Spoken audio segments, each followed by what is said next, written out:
What's going on, you guys? Back with more stuff. Look, sometimes these videos are a little bit hard to make. Reason being is just like now, I'm trying to set up, trying to get it so you guys can see what I'm doing in my tiny little garage. Freezing cold outside. You can probably hear my heater running, so let me shut that off. Much better. Anyway, trying to get it all set up and everything, and it took me probably about 5 minutes to get my dipstick tube back in. I don't know. I have no idea. It went in easy the first time. Now, after I had to tear the header off, the starter off, put a new power steering pump in there, and a new power steering gearbox. Anyway, it's on, so that's good. At least I didn't make a video of that. 5 full minutes of me fighting and cursing at the world about putting a stinking dipstick tube in. Anyway, so what we had here is with the Generally, I had bought everything new for the power steering system. So I bought a brand new power steering pump through 440 Source, and then I bought all the pulleys, and I bought all the goodies, and I got all the stuff. Put it all together, hoping that the original gearbox was good. The original gearbox, though, once I put it all together, I fired the car up, power steering, and it was great, and it felt great, and it worked great. Till I went around the block, came back, parked in my garage, and walked away. Came back an hour later, and I probably had 1.5 quarts of power steering fluid on the floor. Couple different things here. I think it was because the old power steering gearbox sat in the K-frame of this car, uncovered in the back of an auto body shop for 15 years or so. I don't know, since 2001. And I got the car in, I think, 21. I don't know. But anyway, it sat out. And so I think those seals all dried out and went bad. And I'm not exactly sure I went through the entire process of bleeding it properly. So I've actually been kind of bleeding on this new power steering gearbox that I put on the car for a couple days now. And the way you do that is you jack the front end of the car up, you fill your power steering pump reservoir up, and just be aware, if you fill it all the way up, you crank it to the one side, then you crank it to the other side. That's how you bleed it. But if you fill it all the way up, it's gonna burp a little bit. And anyway, messes were made, okay? Mistakes were made here today, yesterday, the day before. Just mistakes were made, okay? And I have the, kitty litter and paper towels to prove this, all right? Back to it though. So what you do is you jack the front end of the car up, you fill your power steering reservoir up with fluid, and with the car jacked up, you crank the steering wheel slowly, okay? Trial and error. All the way to the one side, stop. All the way back to the other side, stop. Do that 2 or 3 times, then check your fluid level. It'll have sucked it down. Retop it back off, and then come back and repeat the process. Like I said, I've been doing this for 2-3 days now. I wanna make sure that I have the air out of the system. I do not wanna blow any seals on a brand new power steering gearbox. I got it through O'Reilly's, and like I said, if you guys are interested, this was there's nothing easy about this. Nothing easy about changing a power steering gearbox on a B-body Mopar, okay? But it was the easiest way to go because I didn't have to rebuild the old one, and then I also didn't have to deal with that dreaded valve body. That thing moves just a tiny bit, and you're gonna get that death steer. And what that is once you get it all put together and everything, and you've got to adjust that stupid valve body on top of the power steering gearbox, you have jacked the front end of the car up, start it. If that is off, without you touching the steering wheel, it'll death steer. It's going to take off to the right, or it's going to take off to the left, depending on where you are with the situation of that stupid thing. And I got it real close a few times. I got real dang close a few times. And what I mean by that is you jack the car up and you sit and just lightly tap it. We're talking just a hair, and it makes all the difference in the world. Well, the way you know that it's right is you tap it with the car running, and finally, eventually, the wheels will not crank off one way or the other, okay?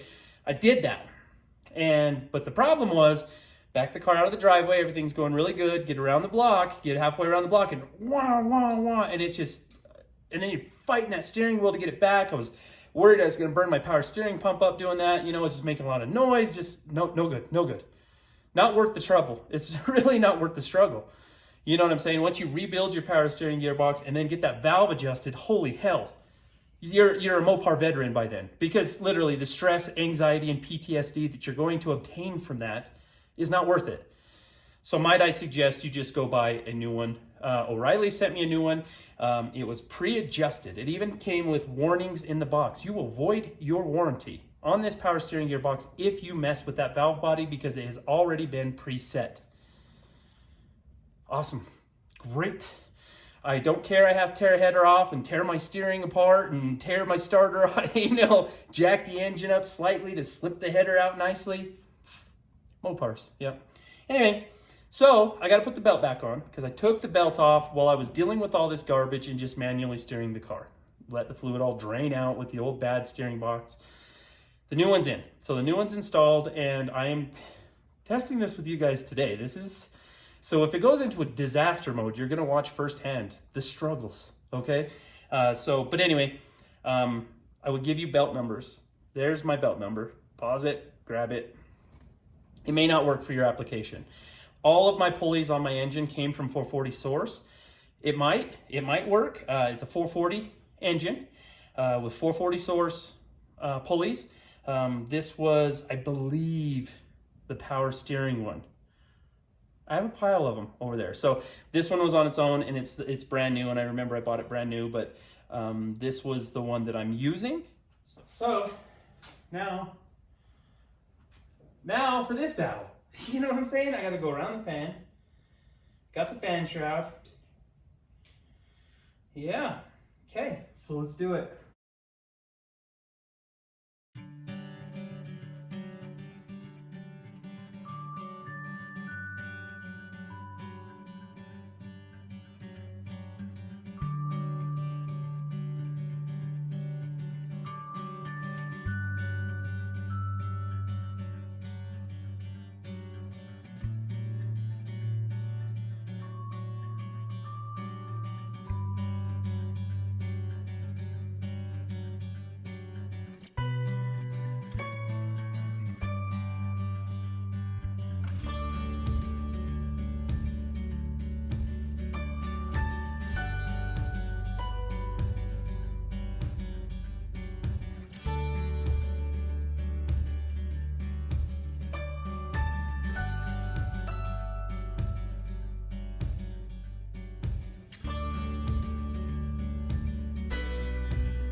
Okay, so I got the belt on. I didn't have to go around the fan.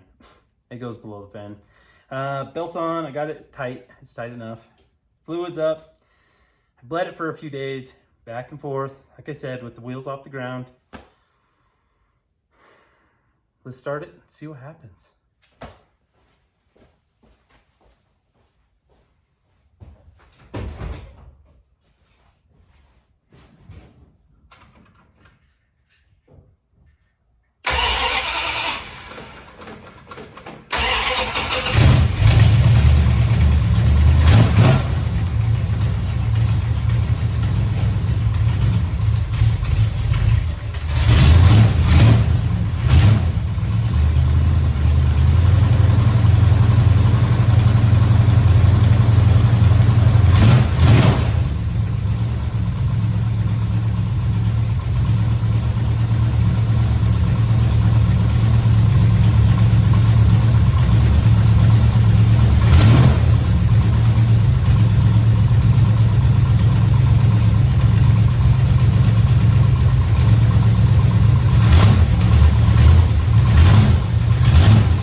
Check it out.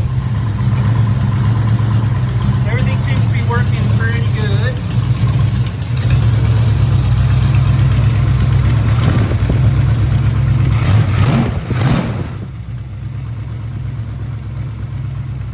So, everything went good. There was a tiny little dribble of fluid at the high pressure line that goes on top of that valve. Other than that, there wasn't nothing to speak of. When you crank it all the way to one way, you could hear that little bit of a squeal when you get to the very end.